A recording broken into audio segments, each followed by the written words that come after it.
금일 첫 번째 경기 삿포로 대 후쿠오카 분석 시작해 보겠습니다. 삿포로는 선수비 후역습 성향의 팀에게 상당히 약한 모습을 보여주는 편.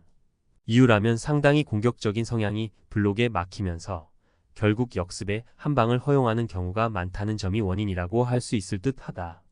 올 시즌에 간발을 1-0으로 격파하는 의외의 일면을 보여주기는 했지만 2021년 이후로는 후쿠오카 상대로는 승리를 거둔 적이 없었다. 후쿠오카의 플레이는 역시 가장 낮은 라인을 기반으로 한 수비와 역습이라고 할 수 있을 것이다. 다만 7월 이후로는 상대에게 골을 먼저 내주는 상황이 잦아지는 등 집중력이 서서히 무너지고 있는 것이 아니냐는 이야기도 듣고 있는 것이 사실. 후반에 승부수를 띄운다고 하더라도 낮은 라인 때문에 구조적인 문제가 있는 후쿠오카 입장에서는 선제골 허용 시 승률이 급격하게 떨어진다. 무승부를 기대해 보고 있다. 전체적으로 블록을 중앙에 세우고 수비와 역습으로 가는 성향의 팀에게 후쿠오카는 약했던 편. 다만 최근 후쿠오카가 먼저 골을 허용하는 식으로 수비적인 약점을 일찍 드러내는 등 이기기 어려운 상황을 스스로 자초하는 것이 아닌가 싶은 모습은 보여주고 있다. 금일 두 번째 경기 이와키 대 에임의 분석 시작해 보겠습니다. 최근에는 오픈 플레이에서의 성과가 미진한 편이다. 물론 최근 두 경기에서는 모두 멀티 득점을 기록했지만 상대의 퇴장자가 나오거나 롱스로인과 세트피스로 골을 우겨 넣은 케이스에 가깝다고 보는 것이 낫다. 물론 전체적으로 하위권 팀을 상대로 압박을 통해서 플레이를 방해하는 능력치는 있는 편. 에이메를 상대로도 2승 1무로 최대한 골을 허용하지 않는 식으로 접근해서 이득을 상당히 챙기는 케이스다. 전반을 어느 정도 버티고 후반에 승부를 보는 식의 실리적인 운영을 선호하는 편이다. 다만 이 에너지 레벨의 소모가 상당히 결정적인 순간에 약한 흐름으로 이어지는 것도 사실. 특히 이와키를 상대로 패한 경기에서는 85분 이후에 골을 허용해서 아쉬운 결과를 당하는 경우가 잦다. 특히 이 타이밍에 밀어붙이는 팀을 상대로는 0-4로 대패하는 등 의외로 쉽게 무너지는 상황도 꽤 잦다. 이와키가 우세할 듯 에이메가 버티는 상황에서는 늘 체력적인 소모가 상당히 심한 편. 따라서 어느 정도 결정적인 시간대에서는 이와키가 보여주는 전방에서의 힘이 유효할 것으로 보는 것도 합리적이라고 할 수 있을 것. 금일 세 번째 경기 미토 홀리토크 대 센다이 분석 시작해 보겠습니다.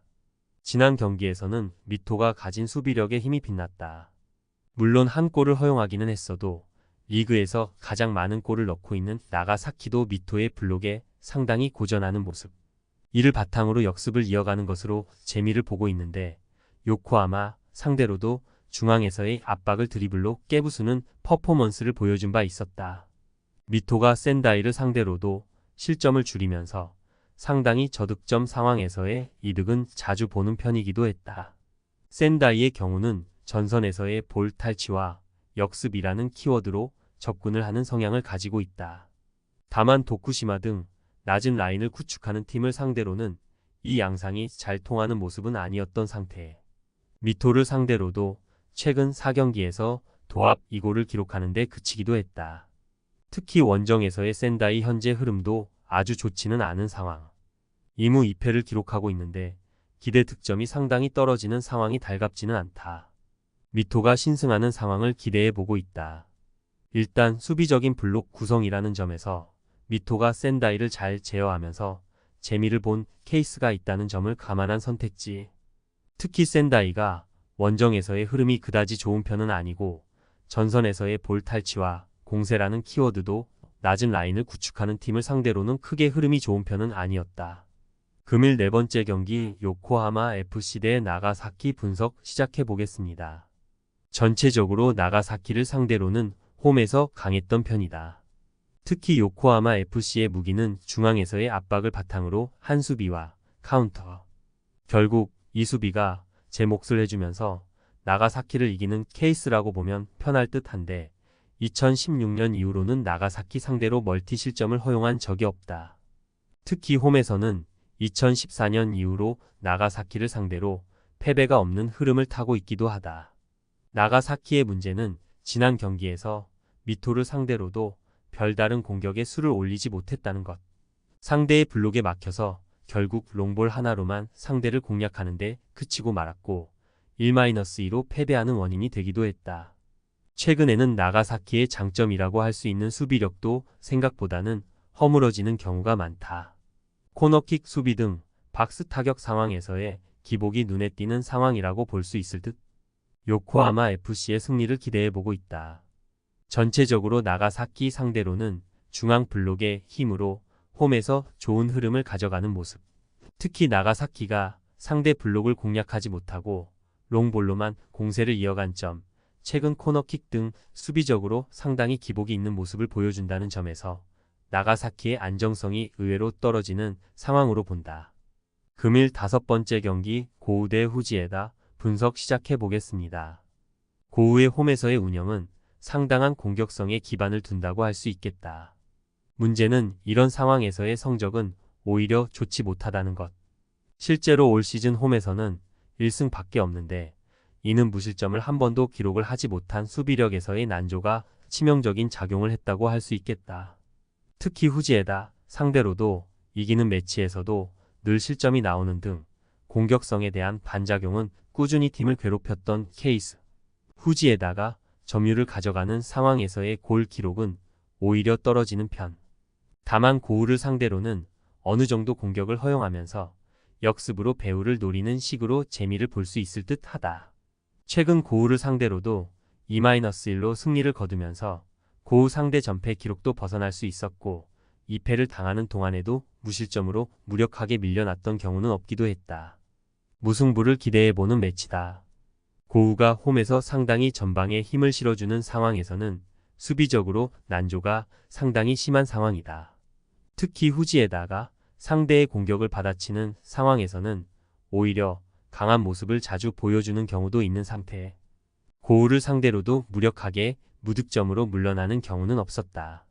금일 6번째 경기 시미즈 대 군마 분석 시작해 보겠습니다.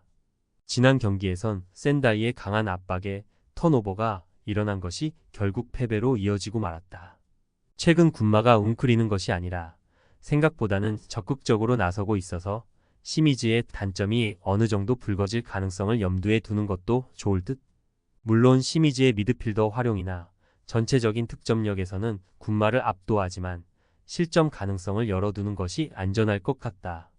고우 상대로도 주도권을 쥐고 몰아치는 등 상당히 고무적인 활약상을 보여주었다. 다만 군마가 지난 경기에서도 0-1로 져버리는 등 결국 슈팅을 만들어내는 것을 어려워하는 전력의 한계를 느끼고 있는 상황. 시미즈를 상대로도 전체적으로 공격적으로 나서서 3-1 승리를 기록한 케이스가 있기는 했지만 압박을 호기롭게 나섰다가 전개에 이것이 공략을 당하는 상황에서는 공간을 크게 내주는 것으로 이어질 가능성도 있다. 시미즈 승리 정도면 적당할 듯하다. 전체적으로 시미즈가 턴오버로 인한 문제를 드러낼 여지가 없지는 않지만 고우가 호기롭게 나서는 상황에서 오히려 공간을 내주면서 타격을 당할 가능성이 높다. 두 팀의 슈팅 생성이라는 부분에서도 시미즈가 앞서는 것이 사실이다. 득점력 경쟁에서는 시미즈가 앞설 것. 최종 조합은 영상 아래 고정 댓글로 말 걸어주시면 오늘 정보방에서 무료로 공유해드립니다. 제발 손해보면서 토토하지 말고 다같이 웃으면서 즐겁게 베팅합시다. 함께 하실 분들은 부담 갖지 마시고 편하게 말 걸어주세요.